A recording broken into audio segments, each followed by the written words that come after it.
Something so wild about all this is that from 1885, the Congo was not a colony of Belgium, but rather the personal possession of King Leopold II and run by a private bureaucracy and mercenary force.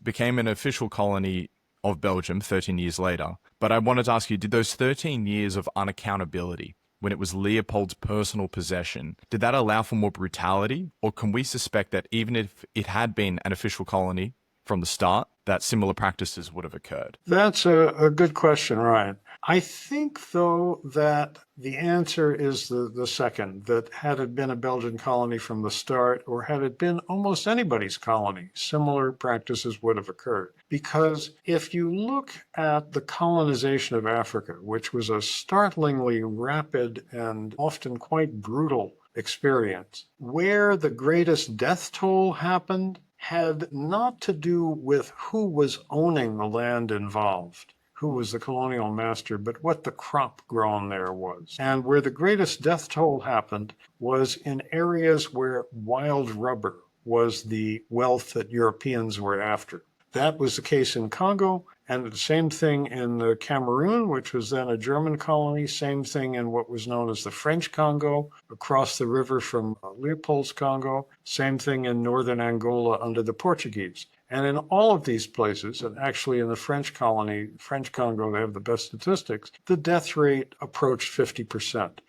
The reason for this was that all of these places used the same technique for gathering wild rubber that King Leopold of Belgium has pioneered, which was forced labor. Essentially, he sent his troops into village after village, held the women hostage in order to force the men of the village to go into the forest for days and eventually weeks out of each month to gather wild rubber, which was enormously lucrative. And of course, when you have women held hostage and men turned into forced laborers, people stop having children, communities have a hard time hunting, fishing, cultivating food, and doing all the other things that, through which a village normally feeds itself, and the death rate was colossal. And is it particularly colossal because of the manner with which they harvested the rubber? By spreading it on their skin and presumably making them very sick? Or was it such a hard crop that just more violence was needed for coercion? I think it was the fact that when you turn the population of a village into forced laborers, often for several weeks out of each month, that leaves many fewer able-bodied men to go hunting, to go fishing, to harvest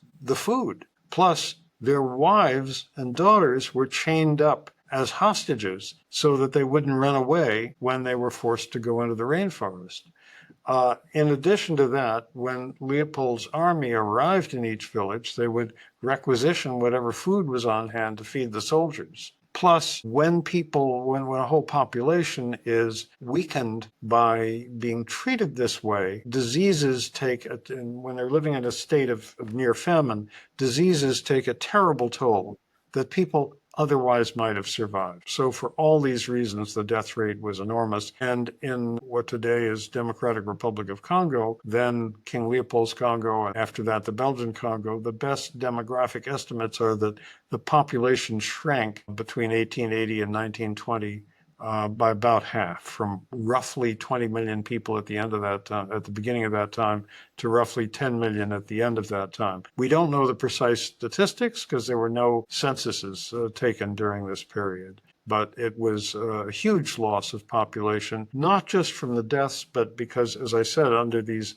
conditions of people being forced laborers, people having to flee into the rainforest to avoid being impressed as forced laborers, people stop having children. Is there anything as close to a 50% death rate in any type of forced labor agriculture? Well, unfortunately, there was a much larger than 50% death rate in the conquest of the American West, when Americans who were descended from European immigrants took that land away from the Native Americans who were its original inhabitants. That was not a forced labor situation, but it was people being shoved off their land, being massacred, and we had a higher death rate far higher than 50% in this country. Other forced labor situations, very often there are not good statistics kept. One of the other largest forced labor situations in the 20th century was the gulag that developed in the Soviet Union under Stalin, where by some estimates, 20% of the economy was goods produced by forced labor. But even today, when some Soviet archives opened up for a while, now they've closed again, but even when the archives were open, scholars disagree about what the death rate was. But it's certainly very high because any kind of forced labor situation is being operated without regard to human life. Did the Europeans who were consuming the rubber back in the mainland, did they know how filthy the supply chain was for that rubber? I don't think so. And unfortunately, the same thing is true in the world today. People in Australia, the United States, Europe often have no idea even where the products they buy at the supermarket come from, much less the conditions under which they were produced. When I go to the supermarket to, buy fruit and vegetables, it may be that the label says, products of the United States or product of Mexico. Do I know the conditions under which the people who gathered that crop worked, whether in the United States or Mexico or anywhere else? Well, often I don't. And I think the same was even more true in a world that wasn't electronically knit together as today's world is. So, yeah, I don't think people had much idea of where in the case of the Congo, where the rubber was coming from that they used for rubber tires for their cars, for their bicycles, that covered the telephone wires coming into their homes.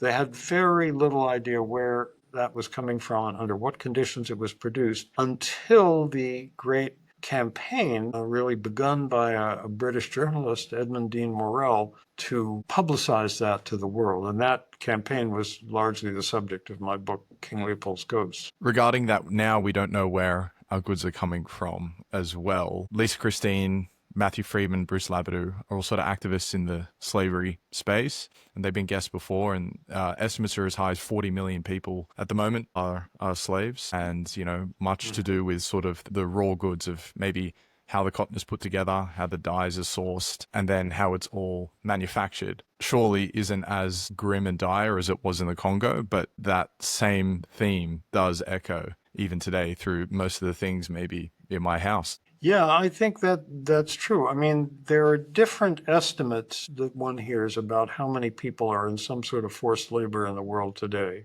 25 million, 30 million, sometimes more. I think a difference between today and 100 or 150 years ago is it's often not so distinct. In the American South, before our Civil War, slaves were property, and there were, legal documents that proved that this man or that woman owned these slaves. In the Congo, you can see photographs of these forced laborers in chains, manacled together with iron bands around their necks. Doesn't happen that way in the world today. It could be a workshop in the southern United States, in Bangladesh, and a number of other places where the laborers are immigrants and the proprietor has kept all their passports. So they have no way of getting out. So it's forced labor enforced by documents rather than actual ownership or chains. And there are many degrees of it as well. Sometimes it's not completely clear-cut. People are in debt to an unscrupulous business owner, an unscrupulous owner of a farm who puts them to work on his farm or his plantation. But it turns out that the store that he owns is the only place that you can buy food supplies. And they get deeper and deeper into debt buying them there. That can be a kind of forced labor too. That's very hard to escape from. And I'm glad there are activists in the world today who are working on that. Yeah. Or you're a tuk-tuk driver in Bangladesh and one of your children falls sick and you have to buy medication that maybe costs 50 or 100 US dollars, and all of a sudden you've entered into some generational slavery because you can never amass so much money to pay that back. And it gets to the point where they'll maybe triage off a child as some sort of payment for that debt. Are there any other instances in history of such a colossal country actually being owned as property by one individual, such as the Congo with Leopold II?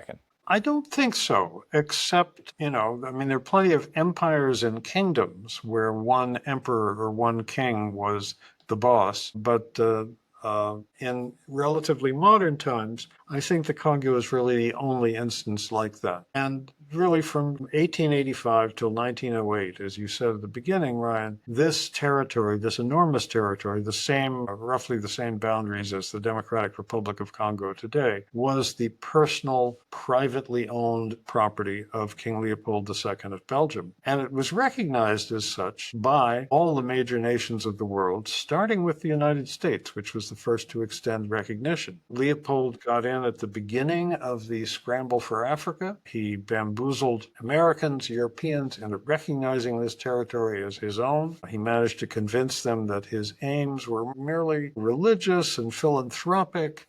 Making money was the farthest thing from his mind.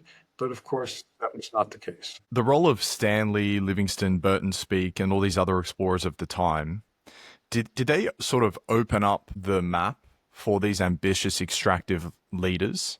It was something about the glory and the celebration of what they were doing. Yes, Stanley was the key person where the Congo is concerned. He was renowned, of course, for having been the man who found Livingstone and who supposedly said, "Dr. Livingstone, I presume." So he was certainly the most famous explorer of his time, in addition to the other folks you mentioned. And after Stanley came back to Europe from having found Livingstone, he then embarked on another expedition where he crossed the African continent from east to west, which was a very difficult thing to do in those days. And in the course of that very harrowing journey, which took him several years, he discovered the course of the Congo River. And that's an absolutely crucial artery for Central Africa. It's the second largest river in the world. Only the Amazon has more water. And there are many tributaries coming into this enormous river, which make a series of interconnected waterways,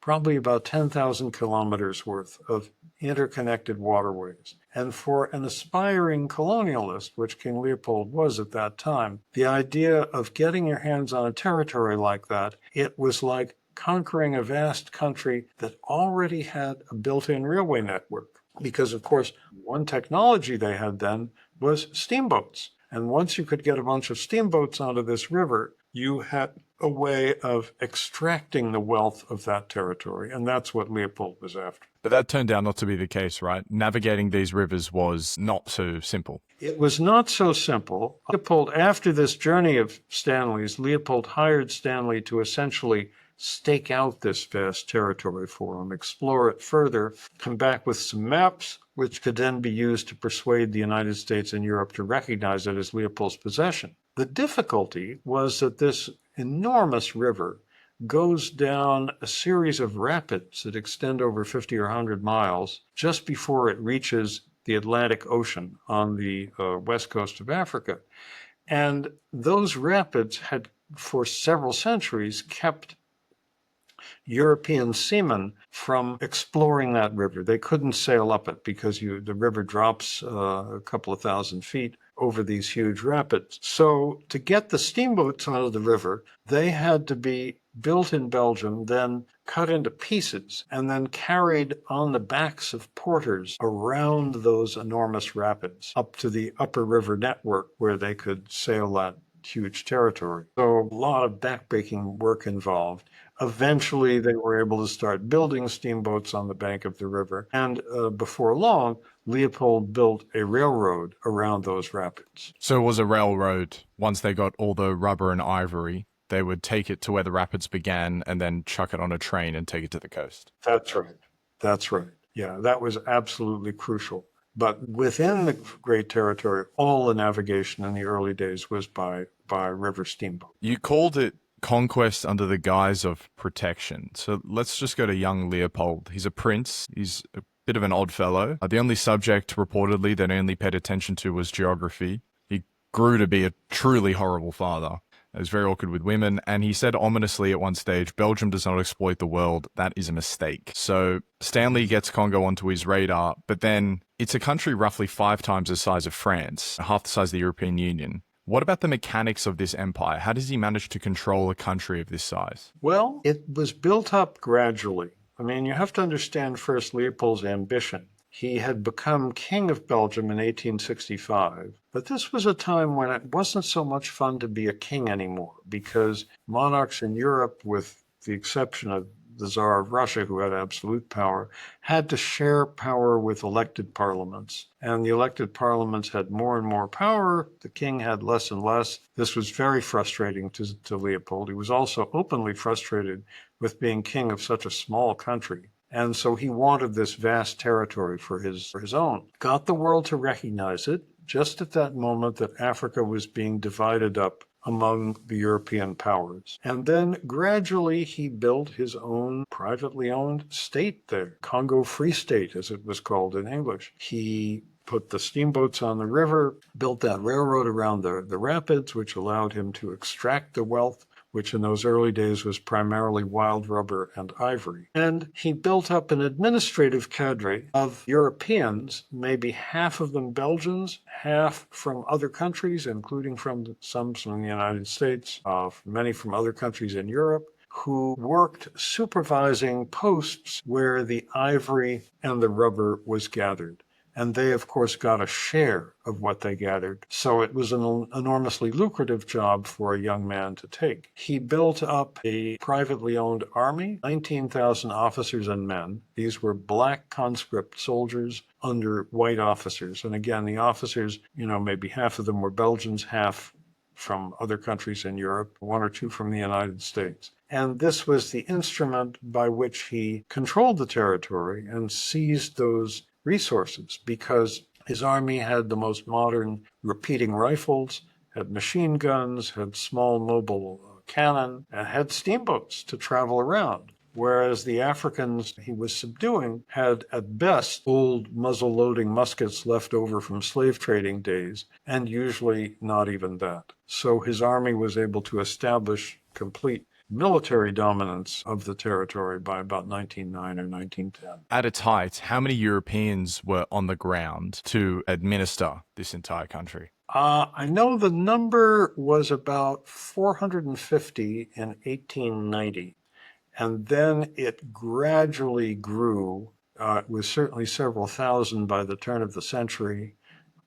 By the time the Belgians were forced to leave and give up the Belgian Congo in 1960, it was over 100,000.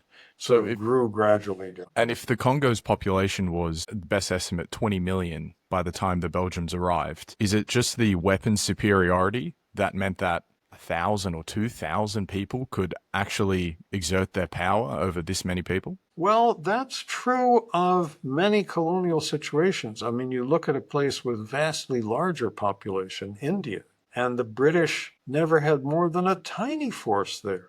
But in any kind of colony, usually whoever the colonizer is manages to conscript some of the people in the colony who have a grievance against other people so that you had, Indian troops serving under British officers in India, just as you had, the enlisted members of this force in the Congo. We shouldn't really call them enlisted because they were conscripted. They were all Africans. They were all Congolese serving under white officers. Now, of course, they were always worried about mutinies and rebellions because these guys were conscripted. They didn't want to be in the army. And they often took people from one part of the country, moved them 1,000 miles or so by steamboat, and then put them to work subduing the African inhabitants of another part of the country. There were still many mutinies in the army.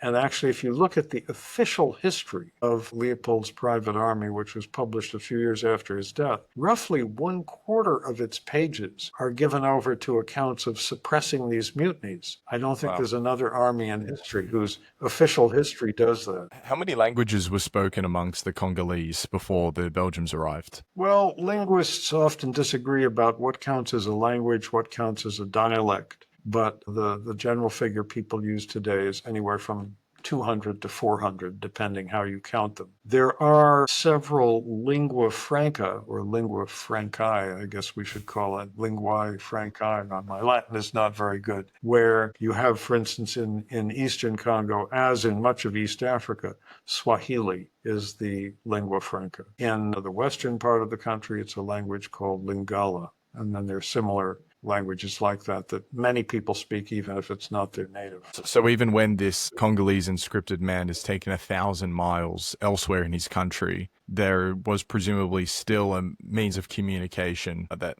he could talk with other Congolese. Yes, either through one of these languages that was commonly spoken, or the commands might be fairly simple and you learn a certain Right. basic vocabulary as a soldier that's necessary to survive in that regiment. What about the actual men on the ground overseeing the horror? Famously sort of romanticized by Joseph Conrad, but from all reports, just maybe one of the singular most horrific periods of human history. Over 50% of the population dying in a 20-year period. Is there any reports back from how these Europeans on the ground holding the guns, forcing people into slavery, watching hundreds and thousands of people die of famine and execution and bodily mutilation? Morally, how can it be the case that so many people sort of fell in line for this? Well, I think you can ask the same question about the perpetrators of the Holocaust. When you look at human beings as a whole, I remember some years ago, there was a big scandal about corruption on the New York City police force. I'm a New Yorker originally. And somebody said about the graduates of the city's police academy, 10% will be crooked, whatever happens. 10% will be absolutely incorruptible, whatever happens. And the other 80% will go whichever way the wind blows. And I'm afraid that large numbers of people in any kind of situation, most of us tend to go whichever way the wind blows. And that's a great human tragedy. Of course, the people who went to the Congo and to other places in colonial Africa from Europe were self-selected. They went there in search of adventure and in search of money, because it was known that if you ran one of these rubber collecting posts, ivory collecting posts on the river, you got a share of what the take was, and people could get wealthy, and people came back to Belgium with money that they had earned there, and so the word spread. And the idea of being able to make money and have an adventure at the same time by being part of a military force that was fighting against people who were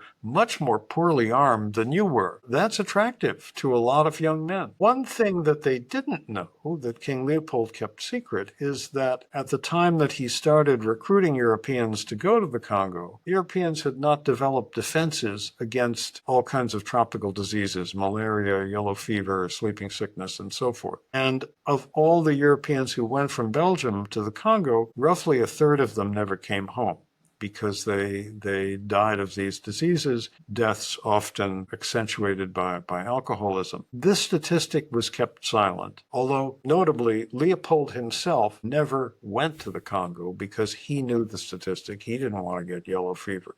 But these young adventurers, they wanted adventure, they want money. If they were lucky, they got both of them. Often they died, though. And there were some who, once they got there, had pangs of conscience. They were pretty rare, but there are a few such cases. I write about one guy in King Leopold's Ghost, Stanislas Lefranc, who was a Belgian magistrate, who was simply appalled at what he saw. He wrote pamphlets, letters to the newspapers in Belgium, and so on. Nobody paid much attention. Regarding further the sort of mechanics of how we administered this country, is he the first example of PR manipulation and this sort of shell game to create a mirage of coalition? Of media manipulation? Yeah, like PR manipulation. Yeah, PR manipulation. Leopold was a master at that. He really could teach today's American tobacco companies a thing or two about public relations. He initially portrayed this as a crusade to bring the benefits of civilization, commerce, and Christianity to this benighted place in Africa. Commerce was touted because there was the idea that the Africans were inherently lazy, and so, if you colonized a place, you would teach them the benefits of hard work. Christianity, of course, everybody knew was the correct religion and not whatever heathen faith the Africans had. So to encourage this idea, he encouraged many missionaries to go to Congo, and this actually backfired on him. The Catholic missionaries who went there were almost all from Belgium, some from France. They functioned pretty much as an adjunct of the regime. They ran the schools that trained the young men to become soldiers in his private army. But to curry favor with other countries, he allowed several hundred American, Swedish, and British Protestant missionaries to go there. There were a couple of dozen of them who, most of them went along with the program, went the way the wind blew and didn't say anything. But there were a few dozen of them who were different, who had gone to Africa filled with earnest desire to save souls and preach the gospel and so forth. And they found themselves in the middle of this horror show. And they took pictures, they wrote letters to missionary magazines, they wrote to their congregations back home in the US and Sweden and Britain. They had very little effect until this remarkable man, Edmund Dean Morrell, came along. And let me talk a little bit about him because I think he's really central to the story. Belgium was a small country, didn't have a navy, didn't have a merchant marine. So Leopold gave the exclusive contract on all cargo traffic between the Congo and Belgium, which basically meant bringing back these cargoes of ivory and wild rubber, gave it to a British shipping company based in Liverpool, the Elder Dempster Company. And this company had a young clerk on its staff, a guy at that time about 25 years old, who was bilingual in English and French. I had a British mother and a French father. And because he spoke French, which was the business language of Belgium,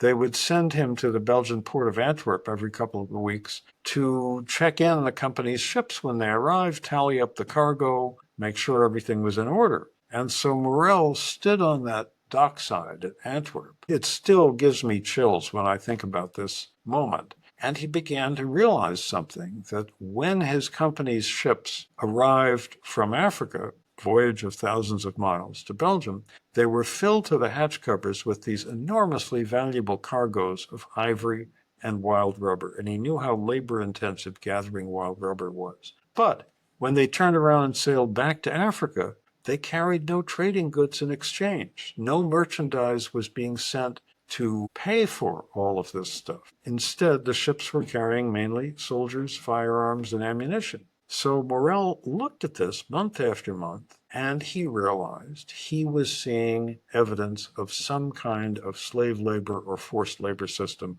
thousands of miles away, because nothing else could have been generating all of this stuff. He went to the head of the shipping company and said something terrible is going on here and we shouldn't be a party to it. His boss told him to get lost. When that didn't work, tried to promote him to another job in another country. When that didn't work, tried to pay him some money to shut up.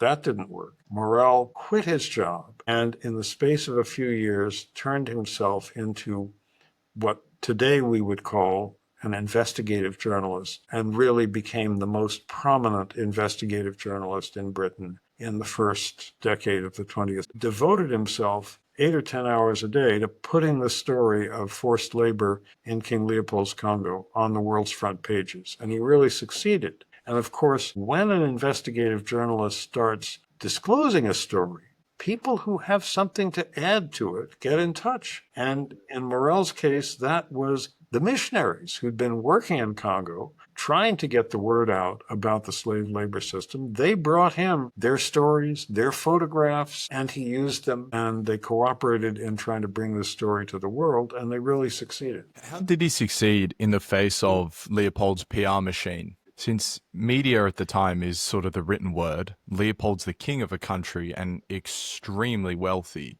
How did he manage to nonetheless break through all that noise? Well, Leopold generated an immense amount of PR material. He even published a magazine, trilingual, in English, French, and German. And because it was distributed in all sorts of interesting ways, for example, he owned shares in the international sleeping car company that had sleeping cars on all European railways. And when you went to bed in your sleeper for the night in the Paris-Berlin train or the Rome to Madrid train or whatever, there on your pillow was a copy of this magazine called The Truth About the Congo in 3 languages. And Leopold did much more as well. He tried to bribe journalists successfully in many different countries to write favorable articles about what he was doing. But Morel was very shrewd. He was a good writer. He was tireless. He was bilingual in English and French, which helped. He wrote pamphlets, he wrote books, and he used the great medium of photography because some of these missionaries and people who worked with them had taken remarkable photographs in the Congo. They had taken photographs that showed these women hostages in chains. They had taken photographs that showed men being whipped. They had taken photographs that showed people with their hands cut off, which was punishment or a sign that a soldier needed a hand that he could claim to his commanding officer was from a dead body, so the officer wouldn't think that he'd wasted his bullet going hunting, or worse yet, saved it for use in a mutiny. So Morrell had pictures of all this. They did slideshows, actually as far away as Australia and New Zealand. Many slideshows in the United States, hundreds of them in Britain and on the European continent. And this eventually generated enormous international pressure on Leopold. And there was a Swedish missionary who sort of alerted him to the bodily mutilation, the hands being chopped off. Yes, the Swedish missionaries were some of the first to start getting the word out. But there again, until Morel came along, they didn't have the means of reaching people because they were writing for missionary magazines in Sweden and couldn't reach a wider European public. So it really is sort of this exceptionalism of Morel that brought it to international attention. Yeah, he was an absolutely tireless campaigner. And he also managed, I think, to evoke in England, where he did most of his work, the sense that that campaigning against these atrocities was in the tradition of people in England campaigning against the slave trade and slavery.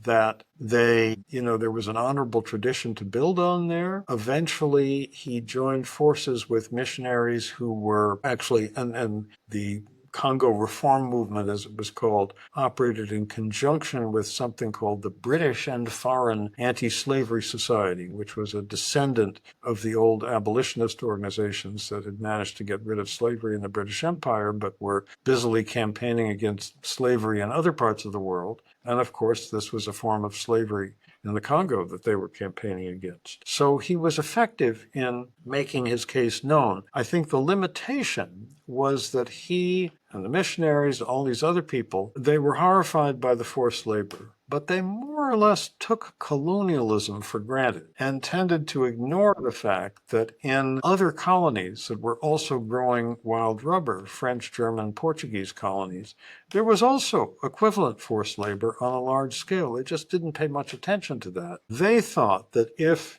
the Congo, that the horrible thing was the Congo being the possession of one man, King Leopold, and that if it became the Belgian Congo, they would be on their way to solving the problem. And eventually, this created enough pressure on Leopold so that in 1908, a year before he died, he did turn the Congo over to Belgium, and it became the Belgian Congo. But greedy as he was, he didn't just turn it over, he made Belgium pay him for it. So he sold his Congo, as he thought of it, to the government of Belgium. Did the forced labor system end? No. It became a little easier in some ways, a little more lenient, but basically that system remained in place as long as the price of rubber was high. And then when World War I happened, Belgium got overrun, but the colonial forces were still entrenched in the Congo. The pressure got even worse because there was tremendous pressure to produce goods to pay for the war effort there. It was only around 1920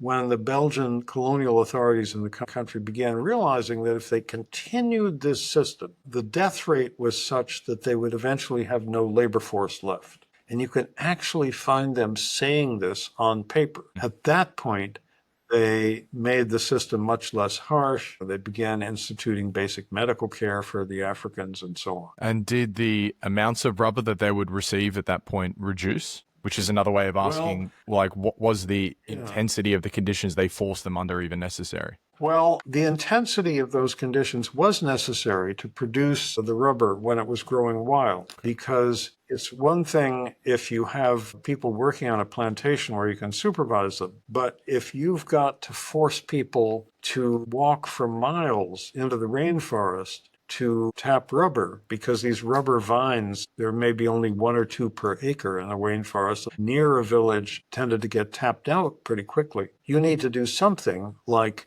holding their wives hostages in order to make them do this. The things also eased because the reason there was such a rubber boom was that there was tremendous demand in Europe, the United States, Australia, elsewhere for rubber products because they'd invented the inflatable bicycle tire in the 1880s. Soon after that came the automobile. They also needed rubber to coat telephone and telegraph wires. Huge demand for it. But to plant a plantation of rubber trees and have it grow to maturity can take as long as 15 years. When the rubber boom began around 1890, people began planting these plantations in tropical areas around the world, but it took them a while to grow to maturity. And by the time we were a decade or two into the 20th century, wild rubber was no longer the commodity people were after in the Congo. But it's a territory enormously rich in many other things as well. Copper, uranium, coltan, cobalt, minerals that we use in our cell phones today. You've just spoken a lot about how Morel was really the spearhead of bringing the atrocities of the Congo to the world's attention. And my suspicion is just that the Congolese people didn't have access to international media. There was a huge language barrier. They were also enslaved and so forth. But there's a critique of the book that reforms around the Europeans, Morel encasement, which so goes the critique, Congolese resistance and influence just therefore goes unrecognized in the sort of eventual liberation of their country. You've had to respond to this question many times. Have you gone over time thinking about it? How has the response changed? Well, there was a lot of Congolese resistance. There was resistance within the army itself. As I mentioned, there were mutinies from these soldiers who didn't want to be conscripted for Leopold's army. There was enormous resistance from villagers all over the country who didn't want to be made forced laborers. I wish I could have told more of that story, but the problem was all of these folks were defeated, usually killed, and didn't survive to leave a written record of the struggles that they fought. There were undoubtedly tens of thousands, if not more, Congolese who died fighting this regime, but we barely know even the names of any of them. There are a few exceptions where a missionary happened to write something down. It's always a problem when you're writing a book about something, and I've dealt with this in other situations too. The material that you have to work from when you're a historian working from the written record is always more plentiful from some people than from others. Yeah. More of this, much more from the conquerors than the conquered, from the masters, from the slaves, from men than from women, and so forth. We don't have a full oral history of a single Congolese during this period of enormous slaughter. I wish there had been one. Could you double down on the shell game and the NGOs Leopold created?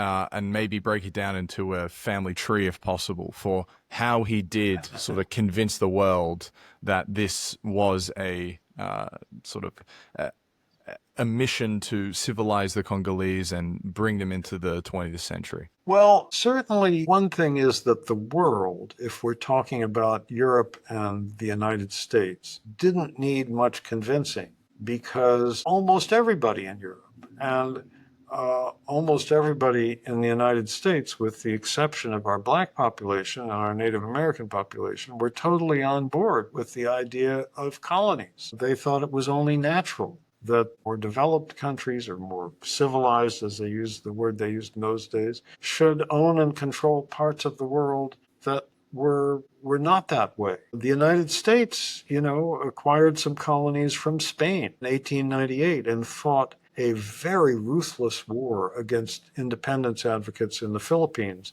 during just this same period when Leopold was putting up his hold on the Congo. So people didn't require a lot of convincing. But Leopold, as I mentioned, he maintained this propaganda machine. He bribed journalists to write favorable articles. He published a magazine, and he employed lobbyists. He hired a former American ambassador to Belgium to be his lobbyist, who got Washington to be the first capital to recognize his hold over the Congo. He had other lobbyists in other countries. The head of that shipping line that Morel worked for in Liverpool was Leopold's honorary consul there and exerted his influence on behalf of Leopold. But it was a world that at least in Europe and those in power in the United States, people didn't take much persuading that colonialism was a good thing, a benevolent thing, and that we're doing something for those poor. Right. So there's just very little scratching under the surface, just taken for a given. Right. Oh, he's the king of a European Yeah. country. Obviously, he's going to try and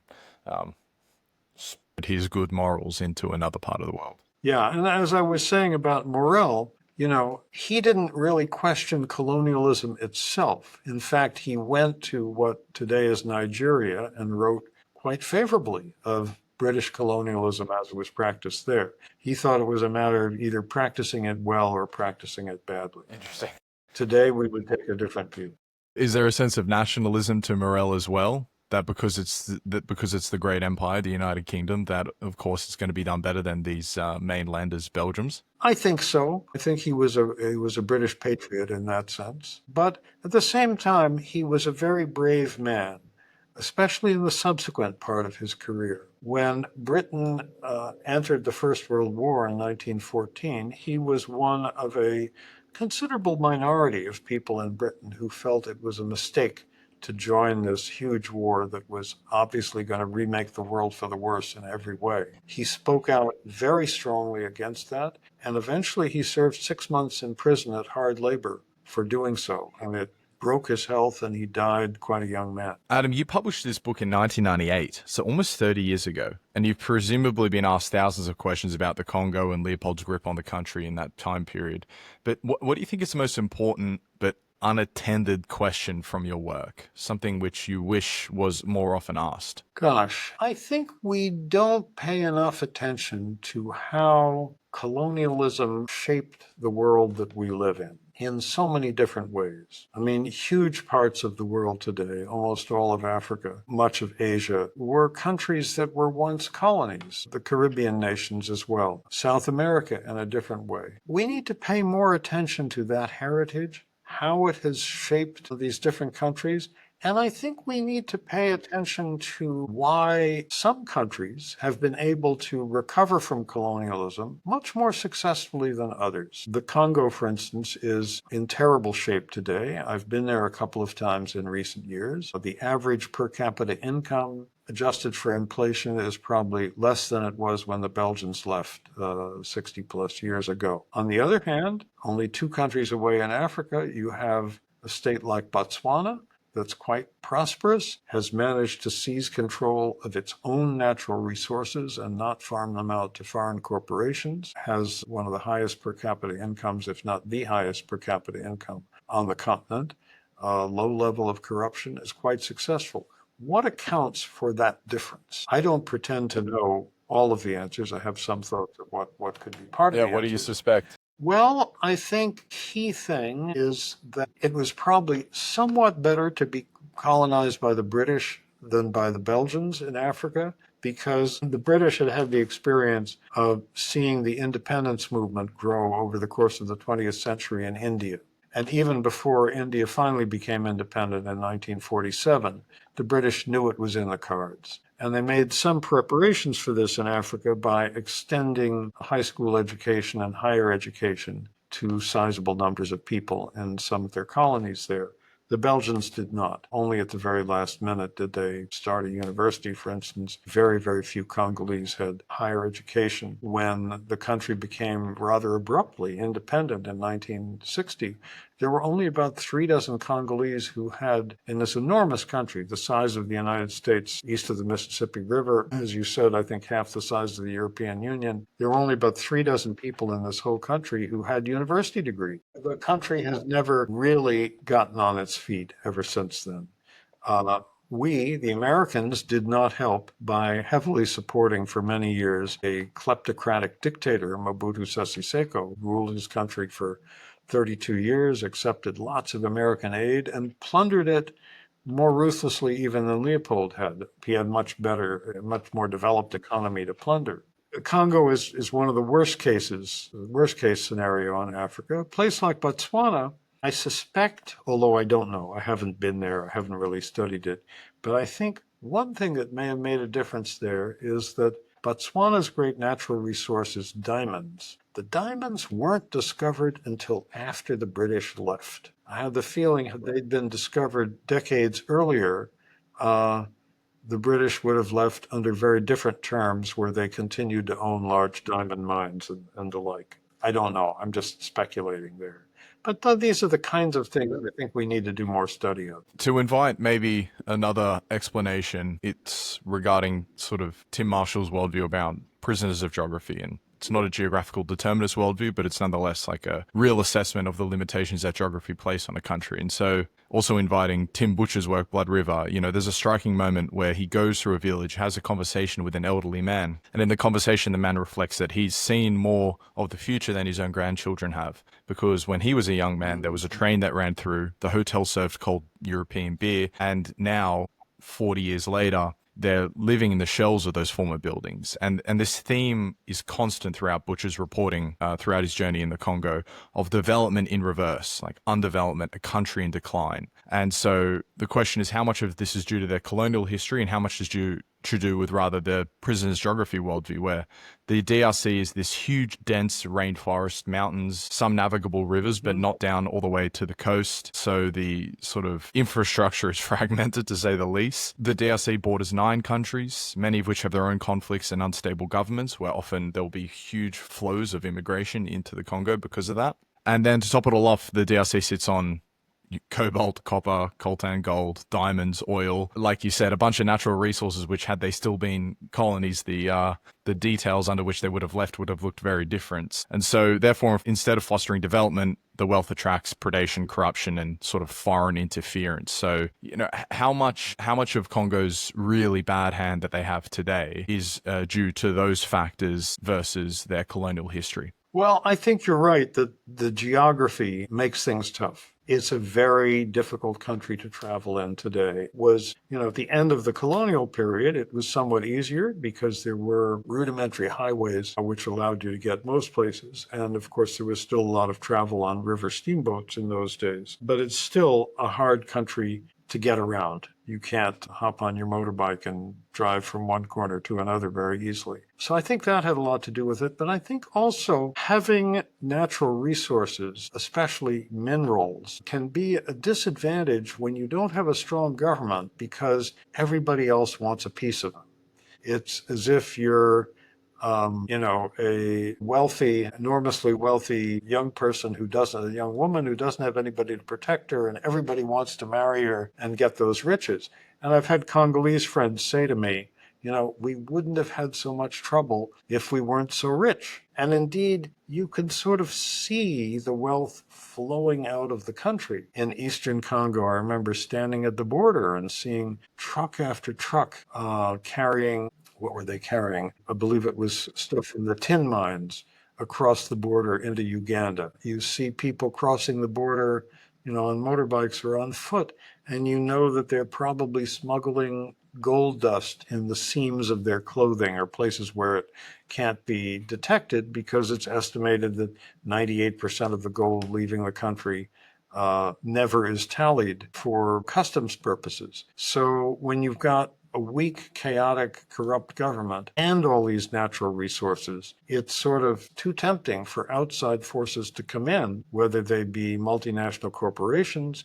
whether they be the armies of neighboring countries, and seize this stuff for themselves. And indeed, that's what's happening in eastern Congo right now, where a huge swath of that territory is overrun and controlled by a militia group that is basically an arm of the Rwandan government. And when you are the second largest rainforest in the world, it's exponentially more difficult and more costly to, say, build a road system than it would be in the Midwest of America or the eastern coast of Australia.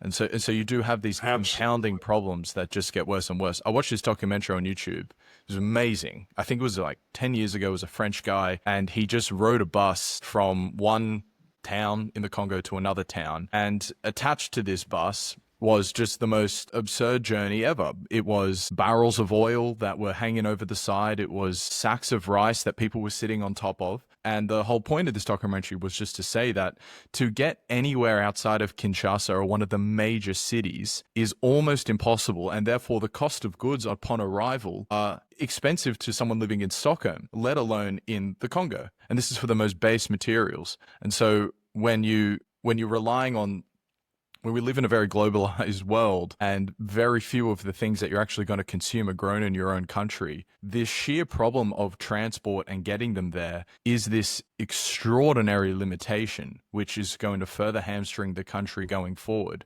that might not necessarily have much to do with their colonial history. Not to dismiss the colonial history, which obviously plays a huge role in it, but it's like they still have this very steep hill in front of them. Yeah, I think that's very, very true. Everything you said is really true. It is very difficult to get around. There are very few miles of paved road in the country, and that is the way we're used to traveling these days. And to get from one corner of it to the next, you really have to fly, which is something that only a few people can afford to do. And just to further compound the problem, Kinshasa is set to be, I have this statistic here, Kinshasa's, the DRC is already going through a population boom, but they're projected to double by 2050, making Kinshasa one of the world's largest cities. And today it's already larger than Paris. So you have an increasing constraint of more mouths to feed, more people, and the same base problems of not being able to go anywhere, not being able to find economic opportunity for yourself.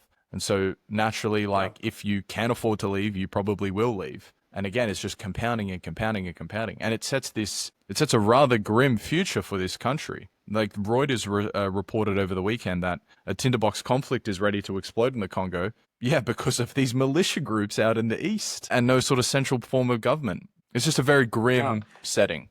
It already has exploded, really, because especially in the east and northeast, the minerals are so plentiful. Whoever controls these mines has a spigot of money. And for, the better part of 3 decades now, there's been sort of an ongoing war between the government and a constantly shifting set of different militia groups. Really reached its most extreme point so far, where this militia M23 that is basically controlled by the government of Rwanda has essentially taken over a large swath of eastern Congo. Just to add one further sort of negative compounding factor here, Adam, I think it was Tim Butcher who said this to me as well, but in the Congo, they have this wealth of hydropower that runs down right past through Kinshasa. But despite multiple international companies trying to come in and convert it into a power station, the project has failed over and over again for largely the same reasons. Getting access to the parts to fix it when it breaks down and so forth is almost impossible. Yeah, I mean,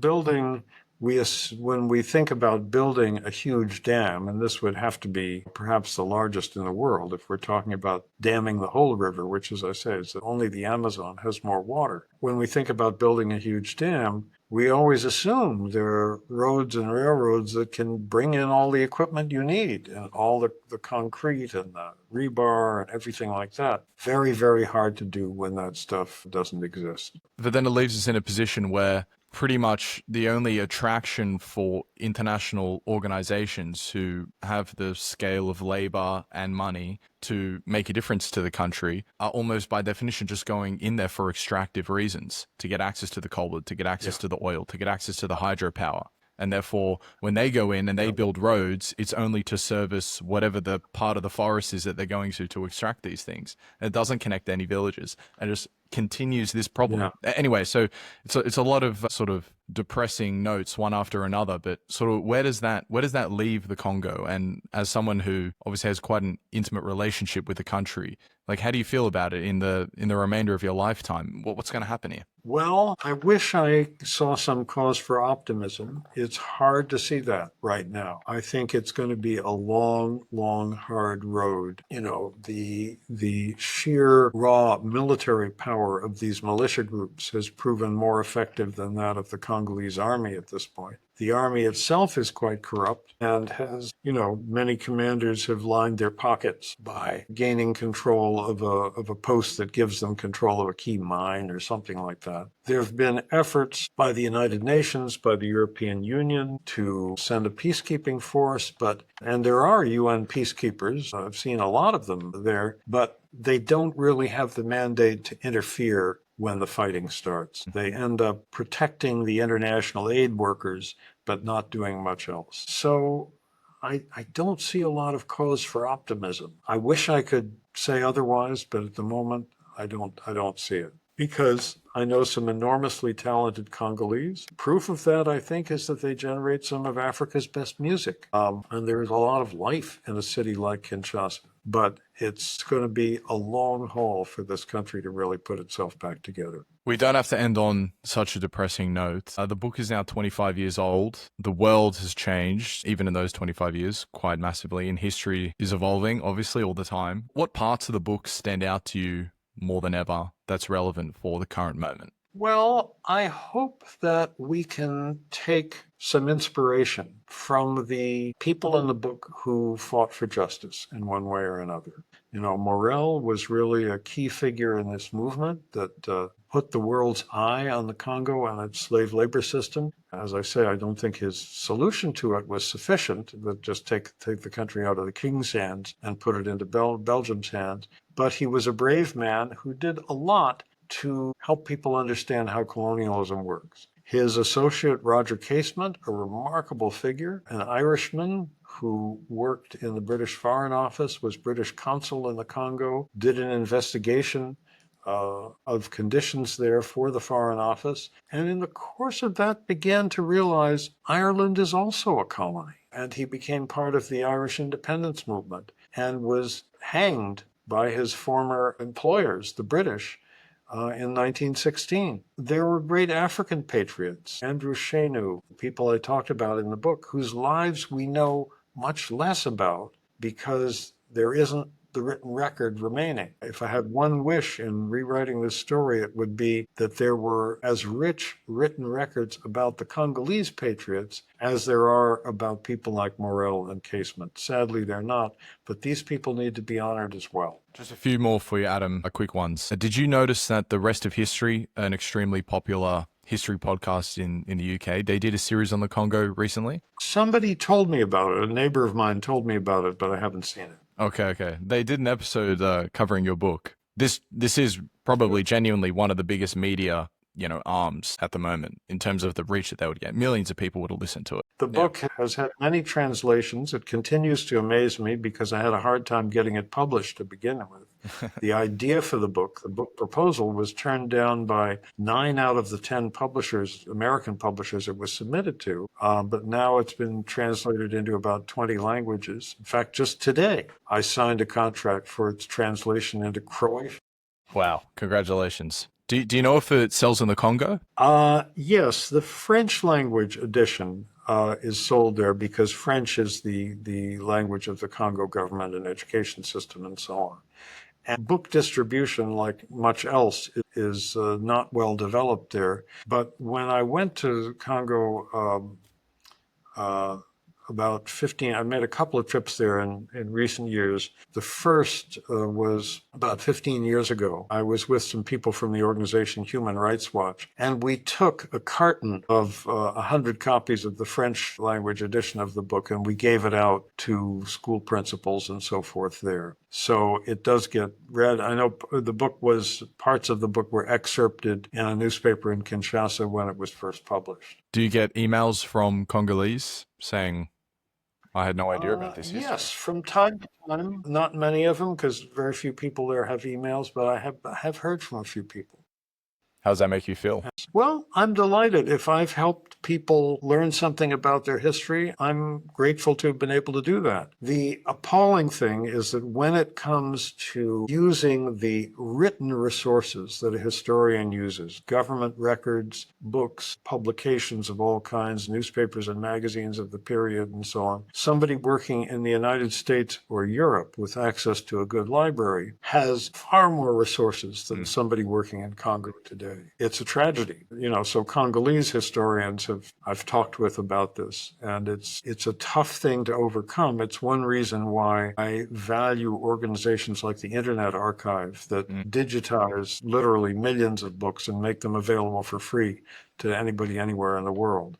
I think that's one thing that can begin to equalize this access to information that is so unjust, the distribution of it today. Yeah, theoretically, if you've got a smartphone and access to a free LLM, you can quite quickly learn even more than you would have if you had the British Library around you and you were sitting in the middle of it. I still believe in actually going to the library and looking at the books and documents. If you want to really get everything right, that's what you wanted. Adam, would you say that you're a historian of colonialism? No, I would say that I'm a writer who writes about things which interest me. I've done 11 books. Only King Leopold's Ghost is concerned purely with colonialism. The book I wrote after it, Bury the Chains, was about the anti-slavery movement in the British Empire, which of course did involve British colonies in the West Indies. Other books I've done have been on other subjects. Almost all of them have been, in one way or another,